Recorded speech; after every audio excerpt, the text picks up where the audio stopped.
Hello students, good morning. Today I am going to discuss with you macroeconomics जिसका first chapter है that is national income. काफी सारी videos में national income की आपके साथ ऑलरेडी शेयर कर चुकी हूँ। आज हम इसके रिमेनिंग पार्ट को शेयर करेंगे और जो कि है some basic concepts of macroeconomics. Means मैं कुछ बेसिक कंसेप्ट्स तो मैक्रो इकोनॉमिक्स नेशनल इनकम के ऑलरेडी आपके साथ डिस्कस कर चुकी हूँ। आज रिमेनिंग डिस्कस करते हैं। क्लियर?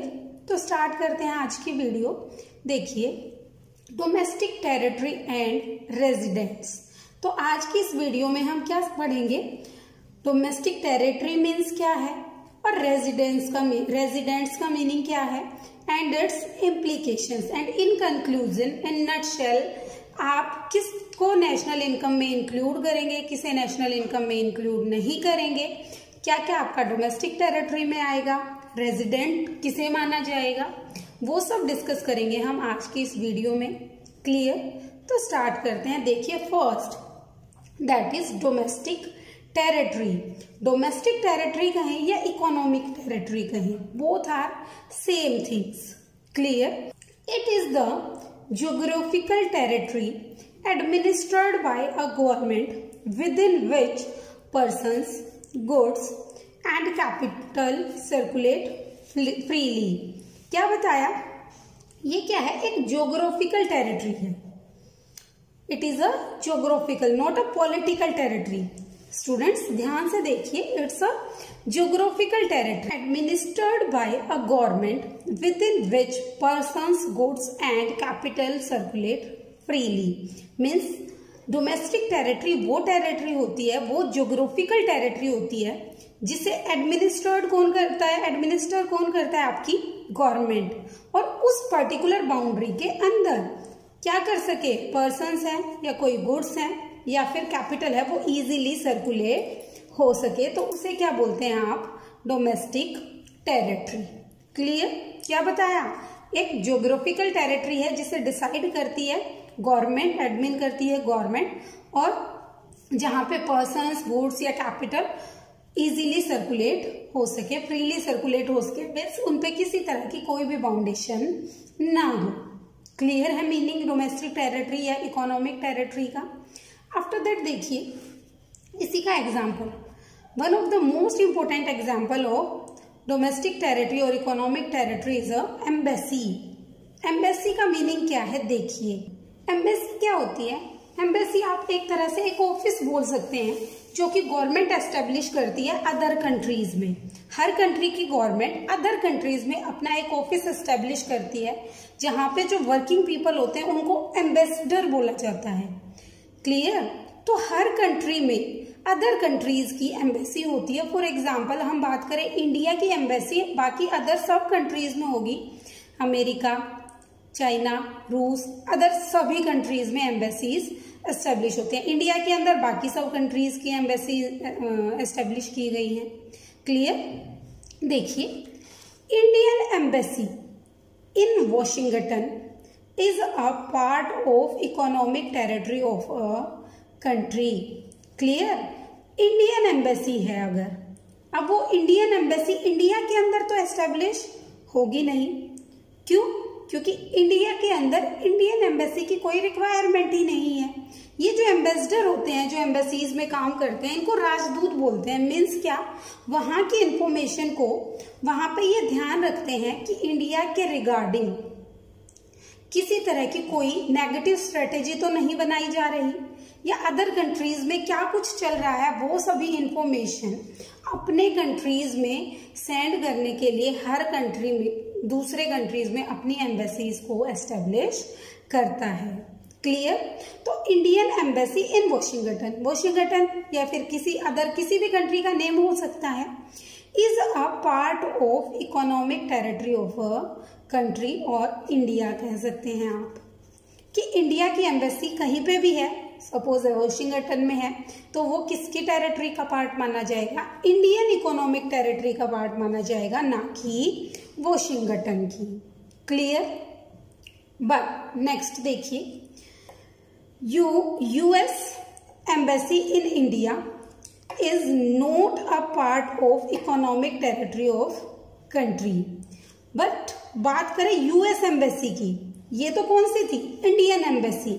यहाँ पे किसकी बात हो रही है, यूएस एम्बेसी की बात हो रही है कि अगर यूएस एम्बेसी है, अब वो ऑब्वियस सी बात है यूएस एम्बेसी अदर कंट्रीज में होगी, सपोज इंडिया में है, तो उसे आप इंडिया की इकोनॉमिक टेरिटरी का पार्ट नहीं मानेंगे, बेशक वो इंडिया के अंदर एस्टेब्लिश है।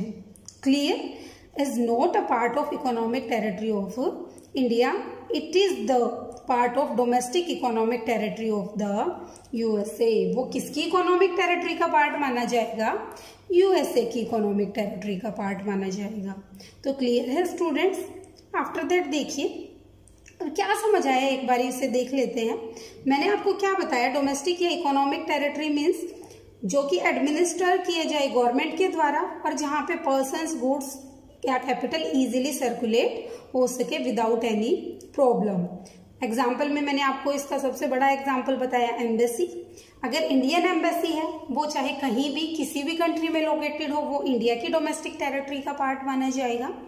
बट अगर किसी अदर कंट्री की एम्बेसी है और वो इंडिया में सिचुएटेड है, तो वो इंडिया की डोमेस्टिक टेरिटरी का पार्ट नहीं माना जाएगा। क्लियर। आफ्टर दैट देखिए, based on the definition the scope of domestic territory is defined as follows. Definition के बेस पे अगर बात करें स्कोप की, मीन्स आप कह सकते हैं डिटेल स्टडी कर लेते हैं कि डोमेस्टिक टेरिटरी को कैसे डिफाइन किया जाएगा। क्लियर। तो देखते हैं फर्स्ट, पॉलिटिकल फ्रंटियर्स और geographical boundaries including territorial waters and air species. क्या बताया कि डोमेस्टिक टेरिटरी के स्कोप में क्या क्या आइटम्स, क्या क्या चीजें आप कंसीडर करेंगे, वो स्टडी कर रहे हैं हम। तो देखिए political frontiers, frontiers means political boundary आप कह सकते हैं, या पॉलिटिकल बाउंड्री या फ्रंटियर या फिर सीमा हिंदी में बोलते हैं इसे, या फिर ज्योग्राफिकल कोई बाउंड्री है। पॉलिटिकल आप जानते हैं राजनीतिक, या फिर ज्योग्राफिकल कोई भौगोलिक कोई बाउंड्री है। इंक्लूडिंग जिसमें क्या क्या इंक्लूड आएंगे आपके, territorial water and air space, water है या फिर कोई एयर स्पेस है, all of these are considered in domestic territory. Clear.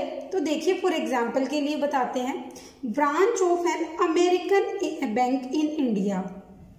ध्यान से सुनिएगा, branch of an American bank, किसकी ब्रांच, अमेरिकन बैंक की। सपोज कहाँ पे है, इन इंडिया। इन इंडिया देखिए स्टूडेंट्स, ये चीज आपको ध्यान में रखनी है। इन इंडिया मीन्स क्या आ गया, विद इन डोमेस्टिक टेरिटरी आ गया। सिर्फ इतना पढ़ते ही आपका रिप्लाई आ जाना चाहिए कि ये नेशनल इनकम में इंक्लूड होगा या फिर नहीं होगा। Is included in domestic national नहीं, डोमेस्टिक टेरिटरी में, is including in domestic territory of India because it is located within geographical boundary of India। Bank बेशक अमेरिकन है, बट कहाँ पे है, in India, with in domestic territory, economic territory, इसलिए ये आपका डोमेस्टिक इनकम में इंक्लूड होगा। क्लियर है। तो डोमेस्टिक इनकम में या डोमेस्टिक टेरिटरी होने के लिए क्या होना चाहिए, विद इन डोमेस्टिक टेरिटरी, तो भी आप उसे डोमेस्टिक इनकम में इंक्लूड करेंगे। क्लियर। आफ्टर दैट देखिए सेकंड पॉइंट, एम्बेसी और कॉन्सुलेट्स। कॉन्सुलेट्स क्या होते हैं आपके, दूतावास, मिलिट्री बेसिस या फिर कोई मिलिट्री बेस है एक्सेट्रा लोकेटेड अब्रॉड। देखिए ऑलरेडी बता चुकी हूँ, एम्बेसी तो होती ही कहाँ है आपकी, अब्रॉड में होती है। कॉन्सुलेट्स ये भी अब्रॉड में होते हैं, दूतावास, या फिर सेम थिंग आप कह सकते हैं मिलिट्री बेसिस, मिलिट्री भी हो सकती है अदर कंट्रीज में, located abroad. For example Indian embassy in Japan. Indian embassy India में तो होगी नहीं, अदर कंट्रीज में भी होगी, तो यहाँ कहाँ है, इन जापान। अब देखिए अभी लास्ट में तो मैंने आपको बताया कि कहाँ इंक्लूड होगा, विद इन डोमेस्टिक टेरिटरी, तो आप इसे नेशनल इनकम, वो डोमेस्टिक इनकम में इंक्लूड करेंगे, अदरवाइज नहीं करेंगे। But in case of embassy आपने किस चीज पे फोकस करना है, एम्बेसी के केस में आपने फोकस करना है कि एम्बेसी इंडियन होनी चाहिए। एम्बेसी किसी अदर कंट्री की नहीं होनी चाहिए। अगर एम्बेसी इंडियन है फिर वो कहीं पे भी सिचुएटेड हो, आप उसे डोमेस्टिक इनकम में इंक्लूड करेंगे। देखिए स्टूडेंट्स, अभी मैंने नेशनल इनकम की बात नहीं कर रही हूँ, बार बार क्या डोमेस्टिक इनकम की बात कर रही हूँ। नेशनल इनकम के बारे में भी बात करेंगे, बट एट प्रेजेंट पहले हम डोमेस्टिक इनकम को स्टडी कर रहे हैं। क्या डोमेस्टिक इनकम में इंक्लूड करने के लिए क्या कंडीशन बताई? फर्स्ट, डोमेस्टिक टेरिटरी में होना चाहिए। सेकंड, अगर एम्बेसी का केस है तो वो डोमेस्टिक एम्बेसी होनी चाहिए, मीन्स इंडियन एम्बेसी होनी चाहिए, फिर वो कहीं पे भी किसी भी कंट्री में सिचुएटेड हो। तो इंडियन एम्बेसी, इतना पढ़ते ही आप समझ जाएंगे that will be included in domestic territory of India. It will be included in domestic territory of India. Clear? After that देखिए next, ships, aircrafts etcetera operated by the residents between 2 or more countries. कोई भी ships या aircrafts हैं, वायुयान वगैरह आपके operate किए जाए, सिर्फ किसके द्वारा ऑपरेट किए जाने चाहिए? वो residents between 2 or more countries. वो 2 कंट्रीज के बीच में भी हो सकते हैं, 3 कंट्रीज, 4 कंट्रीज के बीच में कोई भी शिप्स या एयरक्राफ्ट ऑपरेट कर रहे हैं 2-3 कंट्री इकट्ठे मिलके, that will B also considered as the domestic territory of country. Aircrafts operated by Air India. अगर एयरक्राफ्ट ऑपरेट कर रही है कौन? Air India, between Russia and Japan. Air India है और वो ऑपरेट किए जा रहे हैं कहाँ पे? रशिया में भी और जापान में भी। Are treated as the part of domestic territory of India. क्यों? क्योंकि ये शिप्स और एयरक्राफ्ट, इनके थ्रू जो ट्रेड हो रहा है वो इंडिया का भी हो रहा है, रशिया का भी हो रहा है और जापान का भी हो रहा है। तो that will also be a part of domestic territory of India. Clear? Next, fourth, fishing vessels, oil and natural gas rigs etc. operated by the residents in the international waters or other areas over which the country enjoys exclusive rights or jurisdiction. क्या मतलब है? देखिए, fishing vessels means मछली पकड़ने के जो planes होते हैं, जो जहाज होते हैं वो, oil and natural gas rigs, oil और नेचुरल गैसेस को जहां से निकाला जाता है उनका जो रिसाव होता है वो, etcetera are operated by residents.